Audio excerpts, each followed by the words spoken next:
Each year, postal inspectors arrest more than 1,000 people for mail fraud. People 60 and older account for most of the victims. Local 12 troubleshooter Howard Ains shows you how to protect your loved ones from these predators in this consumer alert.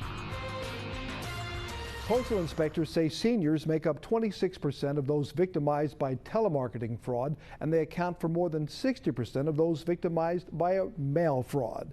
People like Ruth Isles of Owenton. They had little games in there you play, like numbers, and I sent them in for a while, but I couldn't afford that. So how much money were you sending in? $5 or $10 here and there. Isle says she gets this much mail every day, and it takes her hours to go through it all. And it turned out to be very costly, too. But I had to put postage stamps on all them. Yeah, we had to put postage stamps. I must have spent $60, $70 on postage.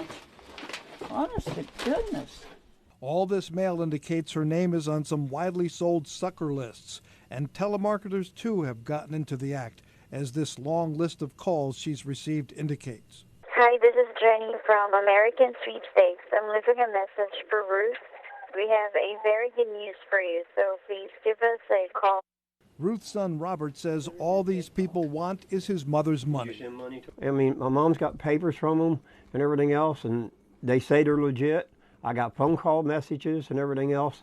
They're not legit.